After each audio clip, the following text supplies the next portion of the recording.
नमस्ते, मैं हूं कमलेश।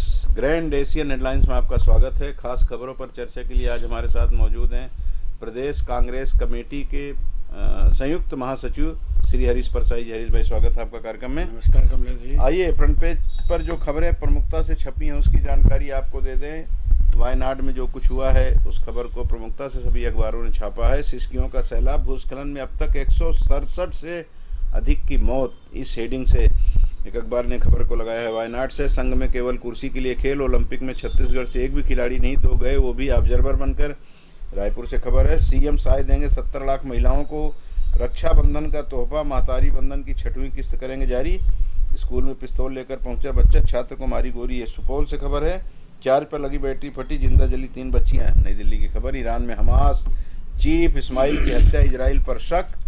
ईरान के राष्ट्रपति मसूद की शपथ ग्रहण में शामिल हुआ था हानिया।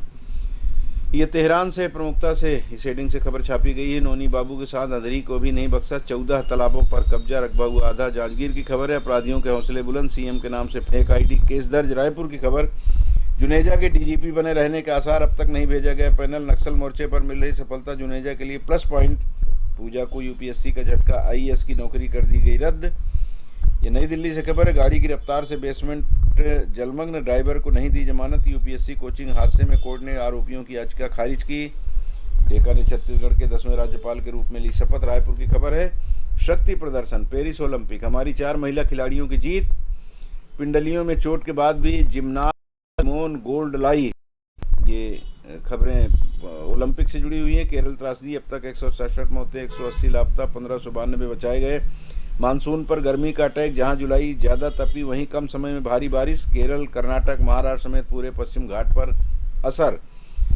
दिल्ली से खबर है, सरगुजा में 60% कम पानी गिरा और बीजापुर में 107% ज़्यादा बारिश। दक्षिण में झमाझम, उत्तर तरस रहा।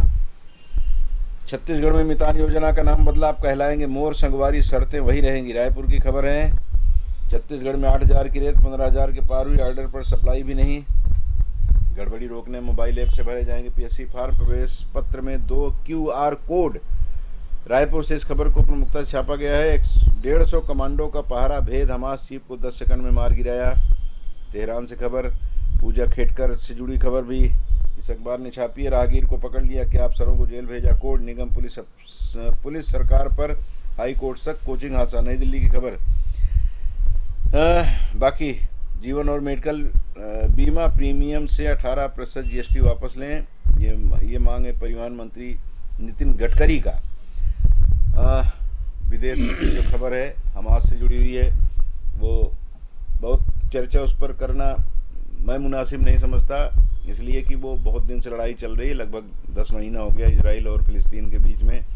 हमास का पॉलिटिकल हेड इजराइल द्वारा मारा गया है, इस तरह की बातें कही जा रही है। उसमें तमाम तर बातें आ रही कि नेतन्याहू अपनी कुर्सी बचाने के लिए मीडिएटर का जो काम कर रहा था उसको ही मरवा डाले। ये सब तमाम खबरें हैं, उस पर हम नहीं चर्चा करेंगे। हम चर्चा करेंगे कनाडा में 2 दिन पहले यानी परसों जो कुछ हुआ। कल अखबारों में वो खबरें थी कि वहाँ सिख फॉर जस्टिस ऐसा कोई एक संगठन है जिसके मुखिया हैं गुरुवंत पत ऐसा कुछ पन्नू। उन्होंने एक रेफरेंडम कराया 2020 का, वो एक हाल में किया गया, कनाडा पुलिस की देखभाल में किया गया। वहाँ के मेयर ने कहा कि हम ऐसा कर सकते हैं, अभिव्यक्ति की स्वतंत्रता हमारे यहाँ, इस तरह की बातें कह के। और उसमें ये बात आई है प्रमुख रूप से जो मैं चर्चा करना चाहता हूँ कि उन लोगों का कहना है कि हम भारत से अलग खालिस्तान की मांग करेंगे, किल इंडिया, दिल्ली बनेगा खालिस्तान, इस तरह के नारों के साथ। गंभीर बात है। देश की सरकार इस मामले को लेकर के कितनी संजीदा है हम सबको नहीं मालूम। संजीदा होगी क्योंकि बहुत सारे मामले ऐसे होते हैं जो हमारे आपके सामने नहीं आते, लेकिन कार्रवाइयाँ अंदर से होती हैं। अब 2 उग्रवादी प्रवृत्ति के लोगों का संसद में पहुंचना, पंजाब में के हालात कुछ इस तरह के हो जाना कि ऐसे लगता है कि फिर से वो जमाना लौट रहा है जिसको डीएस गिल ने ख़त्म किया था। हरीश भाई, चिंता की बात है, लेकिन जिस तरह की चिंता देश को प्रकट करना चाहिए उस तरह की चिंता सामने नहीं आ रही। निश्चित रूप से कमलेश जी, काफ़ी चिंतनीय विषय है कि अगर यहाँ के लोग वहाँ जाकर और इस तरीके की अगर मांग करते हैं तो कहीं ना कहीं किसी न किसी से उनको प्रश्रय मिल रहा है। केंद्र सरकार इसको बहुत गंभीरता से लेना चाहिए।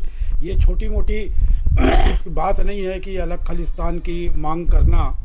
और पहले भी आपने देखा होगा कि जैसे आपने बताया कि डीएस गिल ने किस तरीके से उस समय इस आतंकवाद को ख़त्म किया था जी। अगर इसमें अभी से इस तरीके का संज्ञान नहीं लिया गया तो आगे चल के किसी तरीके का नासूर न बन जाए, और केंद्र सरकार को बहुत गंभीरता से इसमें लेना चाहिए। बिल्कुल बिल्कुल लेना चाहिए। और एक बात और, व्यक्तिगत तौर पे मेरा ऐसा मानना है कि सिख बिरादरी के लोगों को भी, जो देश के कोने कोने में बिखरे हुए और जहाँ भी हैं, बड़े शान के साथ वो जीवन जीते हैं, बड़ी खुददार कौम मानी जाती है। और ये एक रिकॉर्ड है कि ऑफिशियल फांसी जितनी दी गई थी अंग्रेज़ों के द्वारा, उसमें लगभग 90% लोग तो खालिस्तानी के थे, सिख थे। देखिए, आज़ादी के समय सिख समुदाय का बहुत बड़ा योगदान रहा है जी। आज भी देश की सुरक्षा में सिख समुदाय का बहुत बड़ा योगदान है जी। इनका जो सिख रेजिमेंट अपन के नाम से जो जानते हैं जी। और एक जंबाज के उससे जानते हैं, और एक लड़ाकू कौम के नाम से जानते हैं जी। और देश के प्रति उनका योगदान बहुत ज़्यादा रहा है। ऐसे लोगों को बरगाना और इस तरीके की वहाँ अव्यवस्था फैलाना, ये कहीं ना कहीं ऐसे घुसपैठिए या ऐसे असामाजिक लोगों का कार्य है कि इस तरीके की घटना को अंजाम देना और इस तरीके के नारे लगाना। और केंद्र सरकार को और ख़ासकर गृह मंत्री को और विदेश मंत्री को इसमें कहीं ना कहीं कनाडा सरकार से इसमें बात करना चाहिए। बात हो भी रही होगी। एक मामला, एक आतंकवाद के समर्थक की वहाँ पे हत्या कर दी गई थी, उसको लेकर के कनाडा ने जो रुख अपनाया था, उसमें भारत ने कठोर रुख तो अपनाया, लेकिन उसके बाद उसमें क्या हुआ समझ में नहीं आया। लेकिन ये जो कुछ हो रहा है सिख बिरादरी के लोगों को, मेरा तो सीधा बदनाम करने के लिए, सिख बिरादरी के लोगों को ही इसका घनघोर विरोध करने के लिए आगे आना चाहिए। जैसे हम लोग कहते हैं मुसलमान, अगर कहीं कोई बात होती है मुसलमान यहाँ का, उसको आगे आना चाहिए। सिख समुदाय को भी वैसे आगे आना चाहिए। बदनाम करने की कोशिश वाली बात है। बिल्कुल। और अगर इस पे उनकी तरफ से कोई, सिख बिरादरी की तरफ से थोड़ा सा कठोर रुख नहीं अपनाया जाता तो कल इनके ऊपर भी प्रश्न चिन्ह लगना लाजमी है। इसलिए ज़रूरी है कि इनके विरुद्ध बात की जाए, क्योंकि वो देश तोड़ने की बात चल रही है। कोई राज्य की बात हो, आपस की बात हो, तो वो एक बार समझ में आता है। ये देश तोड़ने वाली बात है।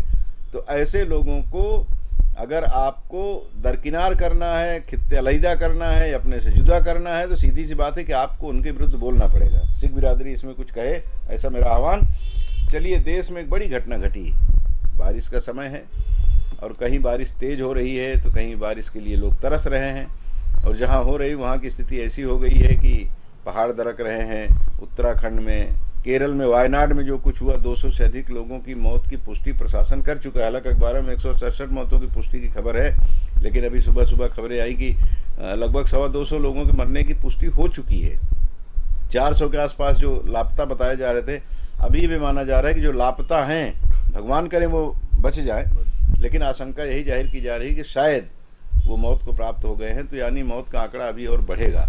इसमें एक बड़ी बात यह है कि अमित शाह, केंद्रीय गृह मंत्री, ने कहा है कि हमने केरल सरकार को पहले आगाह कर दिया था। अगर ये सही है तो फिर तो केरल सरकार की बहुत बड़ी नादानी है। प्राकृतिक आपदा जिस तरीके से वहाँ आई है, वाकई में एक बहुत दर्दनाक हादसा है जी। और काफ़ी लोग वहाँ लापता हैं, काफ़ी लोग वहाँ मृत हो चुके हैं जी। और इस तरीके प्राकृतिक आपदा में अगर अमित शाह जी ऐसा बोलते हैं कि हमने पहले आगाह कर दिया था, तो प्राकृतिक के आगे किसी का बस चलता नहीं है। जितना वहाँ लोग किनारे में थे और किसको पता था कि इस तरीके की प्राकृतिक आपदा आएगी और इस तरीके के लोग जाएंगे। लेकिन क्योंकि इसके पहले मैं समझता हूँ कि इतिहास में ये पहली घटना है इस तरीके की घटना, क्योंकि वहाँ पे इतना बड़ा सैलाब कभी आता नहीं है।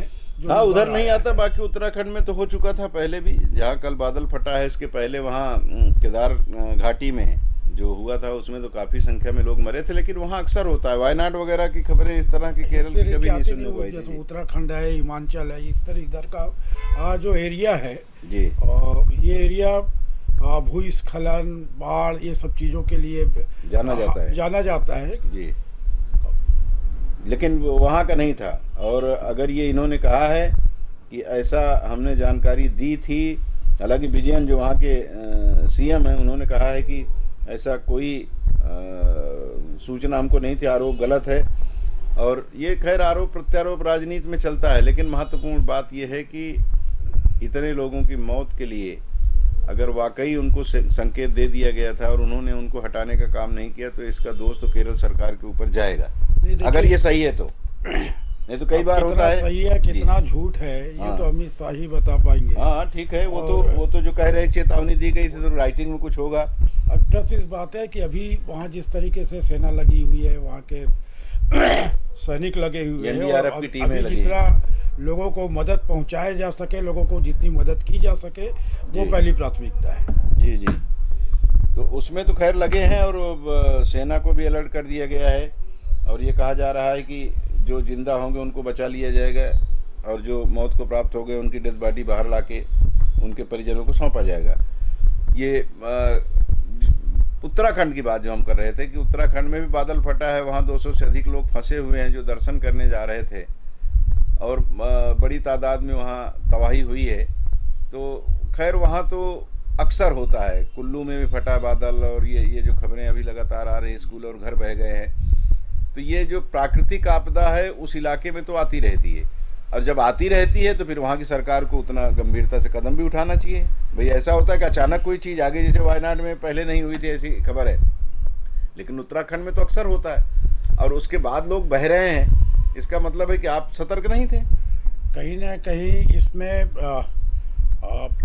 इतना बड़ा क्षेत्र है, उतने बड़े क्षेत्र में कहाँ फटेगा, और वहाँ वैसे वो पहाड़ी एरिया है और ऊंचा नीचा एरिया है। जी जी जी, तो इसके कारण पहले से आकलन करना बहुत मुश्किल हो जाता है। हाँ ठीक है, आकलन करना मुश्किल हो जाता है। और ये भी है कि बारिश कितनी होगी। अब जैसे बता रहे हैं कि बादल फट जाना, बादल का फटना मतलब जितना पानी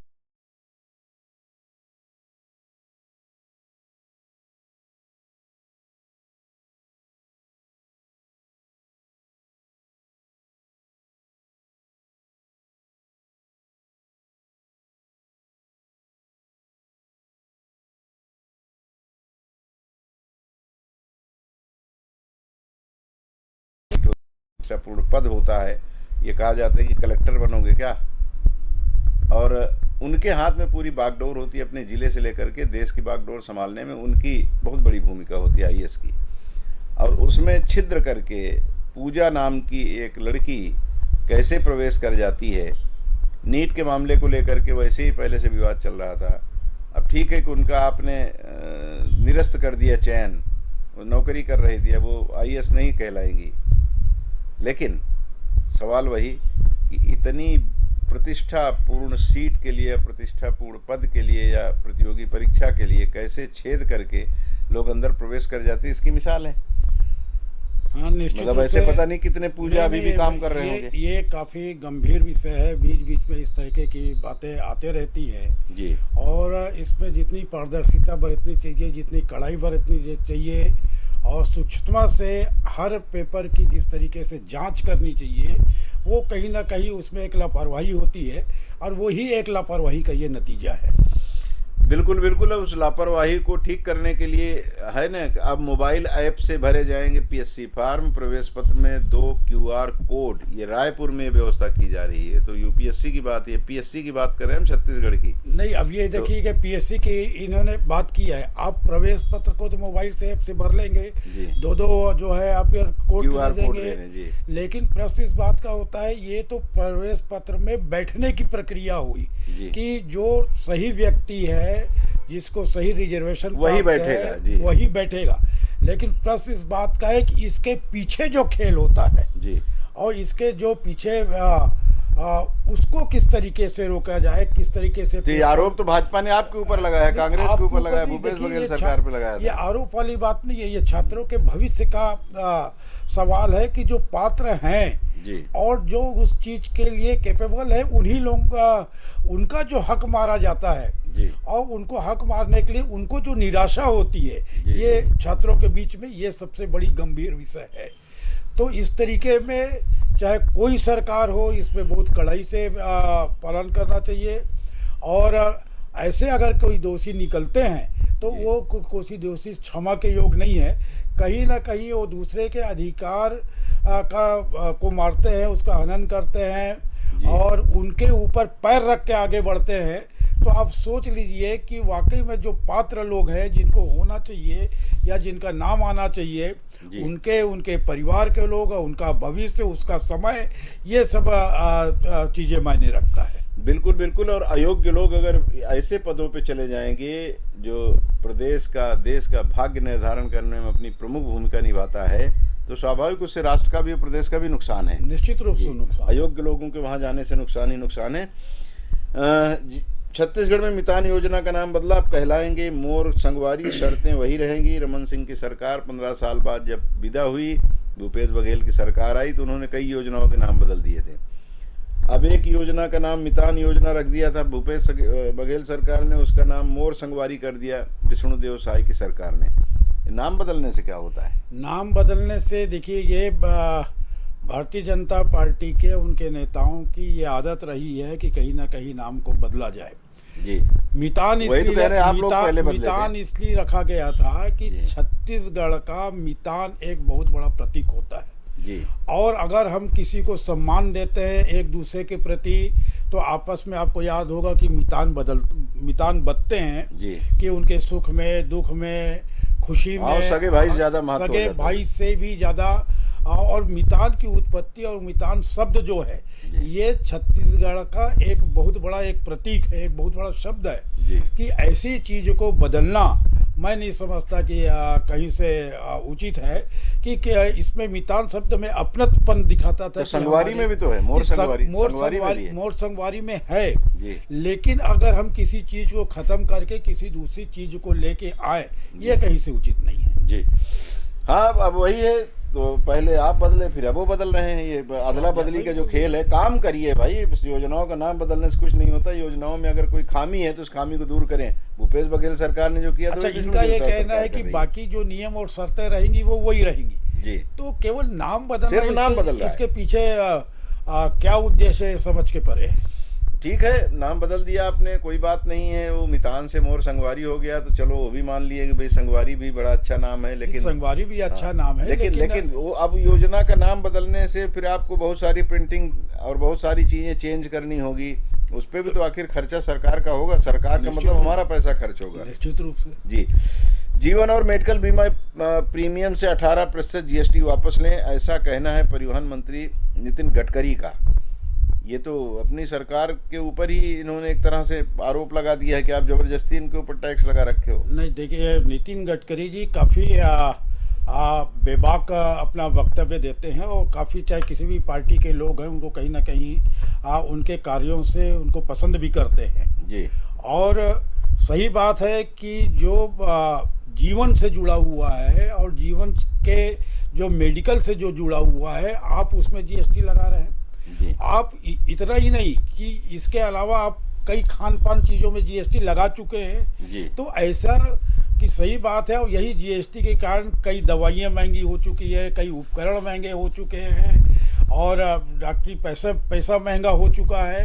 तो आखिर इसका बोझ जो है जीएसटी का, कहीं ना कहीं एक आम नागरिक के ऊपर पड़ रहा है और उनके जेब से पैसे आ जा रहा है। और बिल्कुल गडकरी जी ने जो जीएसटी ख़त्म करने वाली बात कही है, उसका हम पूरा समर्थन करते हैं कि इस तरीके की जो जीवन रक्षक है और जो मेडिकल से जो जुड़ी हुई है, उसमें किसी तरीके का जीएसटी नहीं होना चाहिए, बल्कि और इसको सुविधाजनक बनाना चाहिए। इसकी दरों में कमी करना चाहिए कि आम लोगों को मिलने वाली मेडिकल सुविधा सस्ते में उपलब्ध हो सके, ऐसा मेरा अपना मानना है। बिल्कुल बिल्कुल होना चाहिए और उनकी मांग बिल्कुल जायज़ है। और केंद्रीय वित्त मंत्री निर्मला सीतारमण को इस पर ध्यान देना चाहिए।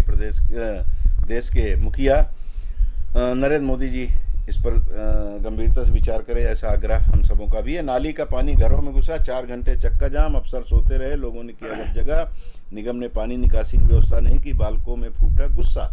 इस हेडिंग से कोरबा पृष्ठ पर एक अखबार ने पहली खबर छापी है। शहर पानी पानी, तस्वीरों ने खोली निकासी व्यवस्था की पोल। कुसमुंदा हादसा, मोबाइल पर गेम खेलने में व्यस्त थे अफसर, तभी बहे, महाप्रबंधक का आदेश सचेत करने पर नहीं माने। गरज चमक और बारिश से रात भर बंद रही बिजली, दोपहर बाद सप्लाई शुरू। मिडिल स्कूलों में 96 शिक्षकों की भर्ती जल्द की जाएगी। विद्युत कंपनी के 4000 से अधिक अधिकारी कर्मचारियों की पदोन्नति होगी वापस, हाई कोर्ट ने जारी किया आदेश, वरिष्ठता सूची के अनुसार ही दिया जाएगा प्रमोशन। एक अखबार की पहली खबर, पड़ोसी जिले के हितग्राही भी पहुंच रहे विश्वकर्मा योजना का लाभ लेने। मिडिल स्कूलों में होगी 96 शिक्षकों की नियुक्ति। एक दिन की हड़ताल के बाद तहसीलदारों को मिली सुरक्षा। रायगढ़ में हुई मारपीट के बाद शासन से मांगी थी सुरक्षा। जिले के सभी तहसील कार्यालयों में तैनात किए गए पुलिस के जवान। दुर्घटना रोकने लगेंगे retro reflective traffic sign, speed gun. जिला स्तरीय सड़क सुरक्षा समिति की बैठक हुई। जंगली सुअर चीतल का शिकार करने वाला फरार सरगना गिरफ्तार। रात भर बरसा पानी, घरों में घुसा, लोगों ने पानी निकालने की हर जगह। इसी तरह की खबरें हैं। पानी की बात हम कर रहे थे, कोरबा भी त्राही त्राही कर रहा है। छत्तीसगढ़ के अन्य कई हिस्सों में बारिश के कारण त्राही त्राही मची हुई है। विशेष करके बस्तर संभाग में तो काफ़ी कई दिनों से त्रासदी चल रही है। सरगुजा में भी पानी से लोग परेशान हो गए हैं। कोरबा में तो स्थिति है कि हम कल से आपको दिखा रहे हैं सुबह से कि ये दादर जाने वाला जो रास्ता है वहाँ नाले में पानी भर गया और लोगों के घरों में घुस गया। रवि शंकर शुक्ल नगर कॉलोनी, वहाँ भी लोग परेशान रहे। रात भर लोगों ने अपना घर बचाने की कोशिश की, पानी बाहर उलीचते रहे, बाहर बैठ के इंतज़ार करते रहे, बिजली भी नहीं थी। इस पीरियड में लोगों की रात कैसे गुजरी, जिन लोगों ने झेला है उनसे अगर पूछिए ना तो वो सीधा सीधा जिला प्रशासन को, नगर निगम प्रशासन को फागुनी गालियों से नवाजते हैं। आखिर कारण वही है कि आपने नालियों की सफाई नहीं की, तो इसके लिए जिम्मेदार कौन है? नगर निगम। क्या कर रहे हैं लोग? ये सवाल तो पूछते हैं। कमलेश जी, ये पहली घटना नहीं है। हर साल बरसात आती है, हर साल नालियां जाम होती है, रोड में पानी आता है। प्रश्न इस बात का है कि क्या निगम सोते रहती है? और कई बार ये भी देखने को आता है कि नाली के ऊपर कब्जा कर लेना, नाली के ऊपर मकान बना लेना। तो निगम की जितनी गलती है उतनी गलती हमारी भी है, और खासकर निगम की गलती इसलिए ज़्यादा है कि हर क्षेत्र में वहाँ के अधिकारी नियुक्त है। जब इस तरीके का निर्माण होता है, इस तरीके का मलबा जमता है, इस तरीके के नालियों का अवरोध किए जाते हैं, तो आखिर निगम के कर्मचारी अधिकारी क्या करते हैं? वो किसी तरीके की कार्रवाई करने से बचते हैं। और यही बचने का कारण है ये है कि इस तरीके की जो पानी भराव की जो घटनाएं होती हैं, इस तरीके की घटनाएं ये इस साल नहीं हर साल होती है। और हर साल बरसात के समय ही हम जगते हैं, चाहे वो बिजली विभाग हो, चाहे वो निगम विभाग हो। ये पहले मानसून के पहले इस तरीके का निरीक्षण, इस तरीके की तैयारी कि कहाँ पे पानी का जमावड़ा होगा, ये निरीक्षण करने से निश्चित रूप से पता चलेगा। लेकिन कहीं ना कहीं हम अपने कर्तव्य का निर्वहन नहीं कर पा रहे हैं, केवल टालो मटोली कर रहे हैं। जो हो रहा है होने दीजिए, जो होगा देखा जाएगा, इस नीति पर निगम चल रही है। और यही कारण है कि जगह जगह जो पानी का भराव हो रहा है और जगह जगह जो नाली अवरुद्ध हो गए हैं, वो नालियों के ऊपर कहीं ना कहीं कब्जा हो गया है। आगे जो पानी निकासी का आगे जाके जो नाला में मिलना चाहिए वो नहीं मिल पा रहा है। और यही सब चीज़ कारण है। और पहले से ही मालूम रहता है कि इस बरसात में ये परेशानी आने वाली है, लेकिन उसके बाद भी हम आंख मूंद लेते हैं। ये बड़ी दुखदायी बात है। बिल्कुल बहुत दुखदायी बात है। और जो लोग इस संकट को झेलते हैं, जरा उनसे जाकर के बात या निगम के लोग अगर करें तो उनको पता लगेगा। पता क्या लगेगा? वो तो सीधा सीधा गाली दे करके बात कर रहे हैं लोग। उनको अगर बस चले और ये लोग चले जाएं तो इनको उठा के पटक पटक के पीटना शुरू कर देंगे। ये आक्रोश जो लोगों के मन में है, वजह स्पष्ट है। आपने जो कहा बिल्कुल सही कि लोग नाली के ऊपर कब्जा कर लेते, तो उसको हटाने की जिम्मेदारी किसकी है? नगर निगम की। अब आप वहाँ जाते हैं, आपको कुछ चंद रुपए मिल जाते हैं और आप वापस लौट आते हो नमस्कार करके। तो ये काम जो नगर निगम के कर्मचारियों को करना चाहिए, वो काम वो नहीं कर रहे हैं, जिसकी वजह से ये स्थिति निर्मित होती है। अब बिजली की बात, बिजली जैसे ही थोड़ी सी लाइन, मतलब ऐसा लगा कि हाँ चमकने वाला है, होता है ना, पहले बादल गड़कने से पहले थोड़ी सी एक लकीर निकलती है, चमकती है, चमकी नहीं कि बिल्कुल लाइट बंद। अब वो ऑटोमेटिक सिस्टम में लोग कहते हैं कि स्वचालित है, वो अपने आप बंद हो जाता है। ये देखिए गर्मी से या ठंड से भी चला आ रहा है कि कहीं ना कहीं मुझे ऐसा दिखता है कि कमलेश जी की बिजली विभाग की बहुत बड़ी घोर लापरवाही है जी। रोड साइड अगर प्लांटेशन है, प्लांटेशन बढ़ गए हैं, उसकी डंगाल काटना है, आपको साल भर तक कोई मतलब नहीं रहता। हर साल उसके नाम पे लाखों रुपए डकार जाते हैं लोग। उसके नाम से आप डकार जाते हैं, मेंटेनेंस के नाम से डकार जाते हैं जी। कोई अगर तार खराब हो गया है, कोई कंडक्टर खराब हो गया है, तो उसके बदलने की आप बाट जोते रहते हैं कि जब कोई दुर्घटना हो तब हम इस तरीके का इसको बदला जाए। तो यही कारण है। दूसरा, हमारे यहाँ हुकिंग भी एक बहुत बड़ी समस्या है कोरबा में, लेकिन बिजली के अधिकारियों को किसी भी चीज़ से कोई लेना देना नहीं है। उनको सिर्फ अपनी खानी पूर्ति करना है। और कभी कभी तो ऐसा लगता है कि कहीं अघोषित बिजली कटौती तो नहीं है। दिन में 4 बार, 5 बार, 6 बार, 7 बार बिजली जाना, ये समझ से परे। नए नए कुछ सब स्टेशन हर जगह बन चुके हैं, चाहे वो कोरबा में हो, चाहे बाकी मोगरा में हो। और खासकर अब सबसे बड़ी दुखदाई बात कमलेश जी ये है, रोज हम लोग के पास फोन आते हैं, वो है ग्रामीण क्षेत्र का, कि ग्रामीण क्षेत्र में अगर एक बार अगर बिजली चले गई तो 2 दिन और 3 दिन, इस बरसात के मौसम में 2 दिन 3 दिन कम से कम उसको सुधारने में लग जाते हैं। और आप सोच लीजिए कि ग्रामीण क्षेत्र में जहाँ वनांचल क्षेत्र है, जहाँ जीव जंतु रहते हैं, ऐसी जगह पर बिजली न होना और इस तरीके का ध्यान नहीं देना, ये बहुत गंभीर विषय है। और अगर कहीं तक मैन पावर की बात है, अगर मैन पावर में कमी है, चाहे ग्रामीण क्षेत्र में हो, शहरी क्षेत्र में, तो इसको सरकार को देखना चाहिए कि अगर मैन पावर में कमी है तो मैन पावर को बढ़ाया जाए। तो ये सब मिला जुला जो जिम्मेदारी जिनकी है वो अपनी जिम्मेदारी का निर्वहन नहीं कर रहे हैं, ईमानदारी से काम नहीं करते, जिसका खामियाजा शहर ही नहीं ग्रामीण। ठीक कहा आपने, ग्रामीण क्षेत्रों में आप तो 2-3 दिन कह रहे हैं, कई बार तो खबरें आती कि 10-10 दिन हो जाता है, 10 दिन हो जाता है। ट्रांसफार्मर खराब है, ट्रांसफर बदलने के लिए आपके पास ट्रांसफार्मर नहीं है जी। इतना बड़ा कोरबा एरिया है, इतना बड़ा कोयलांचल क्षेत्र है, और कहीं किसी प्रकार की यहाँ पे पैसे की कमी नहीं है, लेकिन कमी है तो इच्छा शक्ति की, कि आप में उसमें किस तरीके से आप आने वाले समय में, भविष्य में क्या प्रॉब्लम हो सकता है उससे निपटने की। जी, बिल्कुल इसको ध्यान देने की जरूरत है। विद्युत मंडल के अधिकारियों को वाटर ट्रीटमेंट प्लांट में सुधार, सुबह की बजाय दोपहर में आया पानी, कल दोपहर को पानी आया। 5 दिन बाद पूरा कोरबा शहर परेशान रहा है। लोगों को सिर पे मटकी लेकर के अच्छे घरों की महिलाओं को बाहर निकलकर पानी खोजते देखा गया। जिनके यहाँ सबमर्सिबल लगे थे उनके यहाँ तो चलो ठीक है, काम हो गया उनका, लेकिन जहाँ नहीं था वो दूसरों के यहाँ पानी मांगते और सड़क पे घूमते हुए दिखाई दिए। 5 दिन तक पानी का बंद रहना, ये क्या कहा जाए इसको? 5 दिन तक पानी का देखिए बंद रहना एक बहुत बड़े गंभीर, कि 5 दिन में आप उस पाइपलाइन को सुधार नहीं पाए जी। तो एक या तो आपके पास संसाधन की कमी है, तो मैं समझता हूँ कोरबा में किसी प्रकार की संसाधन की कमी नहीं है जी। कहीं ना कहीं ये लापरवाही रही है कि 5 दिन तक पानी नहीं आना हो। 5 दिन तक पानी के लिए पूरे नगर निगम क्षेत्र में, इस खासकर बहुत सारे वार्डों में हाहाकार मचा हुआ था। तो ये एक बड़ा गंभीर विषय है कि अगर भविष्य में इस तरीके की आपदा आती है, इस तरीके की अगर कोई बात होती है, तो उसके लिए आपको किस तरीके से तैयार रहना है, ये एक बहुत बड़ी बात है। बिल्कुल। और एक खबर है, मोबाइल पर गेम खेलना पड़ा अधिकारी को महंगा। कुसमुंदा खदान में आपको याद होगा 3 दिन 4 दिन पहले घटना घटी थी। अचानक पानी आया और पत्थर और उसके साथ वो बहा ले गया था एक अधिकारी को, जिनकी दूसरे दिन लाश मिली। अपनी लापरवाही को, अपने भ्रष्टाचार को छिपाने के लिए अब ये कहा जा रहा है कि मोबाइल पे गेम खेल रहे थे। गेम खेल रहे तो अचानक पानी आया और उसमें बह गए।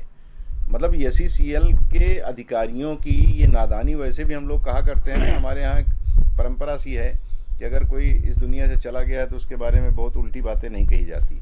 अब आप अपनी गलती का खामियाजा, अपनी गलती का ठीकरा फोड़ रहे हैं उस अधिकारी पर जो मौके पर मौजूद था। अगर वो गेम खेल भी रहा था तो ऐसा नहीं कहना था। पहली चीज़ तो कोई ऐसा गेम खेलेगा नहीं। मुझे लगता है कि SECL प्रबंधन ने अपना गिरेबान बचाने के लिए एक मृत व्यक्ति के ऊपर आरोप लगा दिया। नहीं, इस तरीके का आरोप सरासर मैं नहीं समझता कि इस वहाँ पे अपने ही अधिकारी के बारे में ऐसा कहें। एक व्यक्ति खेल सकता है, 2 व्यक्ति खेल सकता है, अगर लेकिन ये सीधा ये देख रहे हैं कि कहीं ना कहीं एचसीएल अपना 5-6 लोग उसमें फंसे थे। हाँ, पल्ला झाड़ना चाहती है और हकीकत को दबाना चाहती है।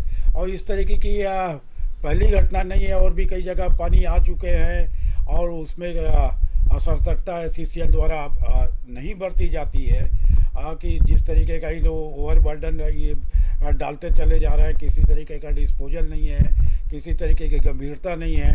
अधिकारी आते हैं 2-3 साल अपना टाइम पास करते हैं, चले जाते हैं। और तो यही चीज़ें हैं कि इसमें एचसीएल को ध्यान देना चाहिए। बिल्कुल दुर्घटना रोकने लगेंगे retro reflective traffic sign speed gun. जिला स्तरीय सड़क सुरक्षा समिति की बैठक हुई।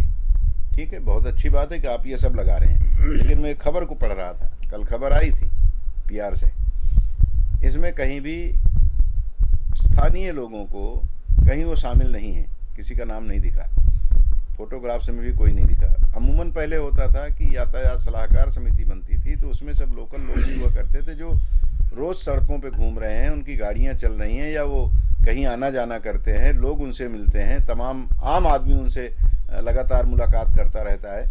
तो वो जब समस्या को बताते हैं तो वो आंखों देखी समस्या होती। इन अधिकारियों को, जिन लोगों ने बैठ करके तय कर लिया, इनको कितनी जानकारी है ये तो वही जाने, लेकिन एक सिस्टम जो पहले बना हुआ था उसको ख़त्म करके आप लोग, अधिकारी लोग, जिनकी बात आपने कहा, एचसीएल के अधिकारी जो 2-3 साल तक यहाँ रहते हैं, ये अधिकारी भी 2-3 साल ज़्यादा से ज़्यादा यहाँ रहेंगे, 2 साल 1.5 साल, और ये भाग्य तय करते हैं पूरा यहाँ की ट्रैफिक व्यवस्था का।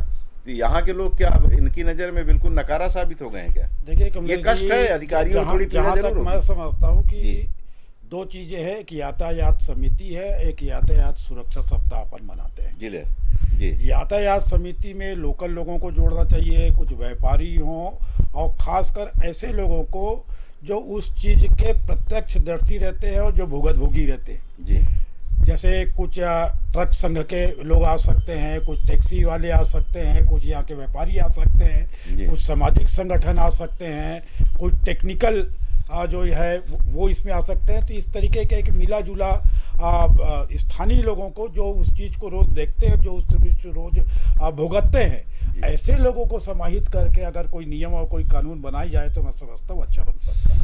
बिल्कुल कोरबा वैसे भी दुर्घटनाओं का शहर हो गया है। आप यहाँ से जिस भी रास्ते से निकलें, रोडों की हालत अभी बहुत अच्छी नहीं है।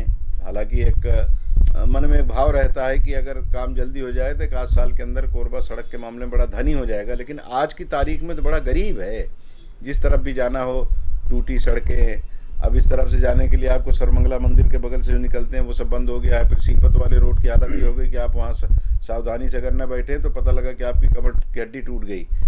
ये रास्ते इतने ख़राब हो गए हैं, और फिर उसके बीच में रेल की जो सुविधा हमको मिलनी चाहिए, मैं उसी तरफ आपको ला रहा था कि अभी 2 दिन पहले मैंने खबर लगाई थी जिसमें क्षेत्रीय सांसद श्रीमती ज्योत्सना महंत जी ने लोकसभा में इसको उठाया था और कहा था कि कोरबा के साथ अन्याय हो रहा है। तो वहाँ उन्होंने बात कह दी, लोकसभा सभापति जो बैठे होते समय उन्होंने सुन लिया, रेल मंत्री भी सुन लेंगे, बस इतने से ही काम चलेगा। मैं इसमें आपको बताना चाहूँगा कि कोरबा से और कोरबा से आसपास से संबंधित रेल की जो समस्याएं हैं जी, बड़ी गंभीरता से और बड़ी प्रमुखता से हमारी क्षेत्रीय सांसद जो है ज्योत्सना चरणदास मान जी, उन्होंने सदन में उठाया है जी। और इसी का परिणाम कल मेरी सांसद जी से बात हो रही थी तो उनका जो है रेल मंत्री से उन्होंने समय भी मांगा था और रेल मंत्री ने शायद उनको समय भी दिया है और वो शायद समय आज का है। और आमने सामने 1-to-1 बात होगी और 1-to-1 बात होके यहाँ की जितनी चीज़ें हैं उनको प्रमुखता से संसद जी द्वारा रखा जा रहा है। और इस तरीके का अब ये देखिए कि करीब 20,000 करोड़ रुपए से ऊपर सालाना रेलवे को आय होती है कोरबा से, लदान से। और उसके बाद भी बड़ा गंभीर विषय है कि हमारी जो कोरबा है वो कहीं ना कहीं रेल सुविधाओं के लिए, यात्री सुविधाओं के लिए या रेल के ठहराव के लिए कहीं ना कहीं बहुत पीछे है और रेलवे इसको गंभीरता से नहीं ले रहा है। और रेलवे ने फिर अभी संसदीय सांसदों की, पूरे छत्तीसगढ़ सांसदों की जो रेल सलाहकार मंडल की जो बैठक है वो अगस्त में है और उसके लिए भी प्रस्ताव मांगा उसमें गया लगता है कि आप रहेंगे? नहीं, सांसद जी अच्छा, रहेंगे सांसद जी उसमें। स्वयं रहेंगे जी। तो अब उसमें प्रस्ताव तो दे दिया जाता है, लेकिन प्रस्ताव के बाद भी यहाँ के रेल के जो अधिकारी हैं जी। वो कहीं ना कहीं ऊपर में गुमराह करते जी। हैं। और गुमराह करने का कारण ये है कि ट्रैक खाली नहीं है, लाइन खाली नहीं है, टाइम नहीं है। तो ये सब जो चीज़ें हैं कि वहाँ तक ऊपर तक बात नहीं पहुँच पाती है। इसी कारण से सांसद जी ने सीधे रेल मंत्री से संपर्क करने के लिए उनसे समय मांगा और शायद आज समय मिलने की संभावना है या शायद आज मिलेगा उनको समय। और 1-to-1 बात जो यहाँ के रेल के अधिकारी जिस चीज़ को छुपाते हैं उस चीज़ को वहाँ पे बड़ी प्रमुखता से रखेंगे और यहाँ के लिए रेल सुविधाओं की मांग कर रही है। बिल्कुल बिल्कुल प्रमुखता से रखें। और इस मामले में पूरा शहर एक साथ है, पूरा जिला एक साथ है। छत्तीसगढ़ के हर कोने से आवाज़ उठती है कि रेलवे उनके साथ बेइंसाफ़ी कर रहा है।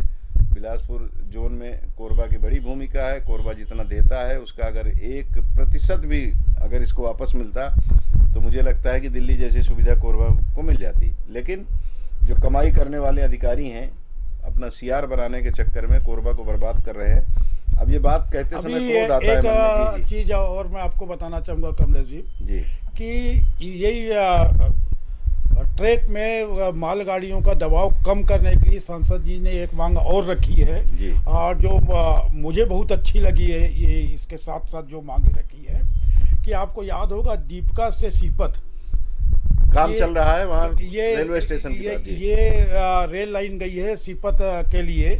उसी को वो डबल ट्रैक करे और यहाँ से भी अगर गाड़ियों को निकाला जाता है आपका सीपत से आपका सीधा जयराम नगर होते हुए बिलासपुर और गढ़ जाता है, क्योंकि आज ऑलरेडी एक ट्रैक है और उस ट्रैक में केवल सीपत का कोयला जाता है। अगर इस ट्रैक को कमर्शियल अगर ट्रैक बना दिया जाए तो यहाँ पे यात्री गाड़ी भी चल सकती है, यहाँ पे मालगाड़ियाँ भी चल सकती हैं और इधर इस तरफ जो शहर के तरफ जो दबाव है वो दबाव करीब करीब मैं समझता हूँ 50% से भी ऊपर ये दबाव यहाँ पे शहर के अंदर कम हो जाएगा और शहर के लोग जो भुगत रहे हैं उसमें कमी आएगी और वहाँ से यात्री गाड़ी भी चल सकती है। सीधा आपका दीपका से सीपत से जयराम नगर या गतौरा होते हुए बिलासपुर होके गाड़ी आगे निकल सकती है। बिल्कुल बिल्कुल सारी सुविधाएं मिल सकती हैं, लेकिन वही कि अधिकारी चाहें तो अधिकारी मंत्री से लेकर के और जितने जिम्मेदार लोग ऊपर बैठे हैं सबको गुमराह करने में सफल हो जाते हैं। कोरबा के हम लोग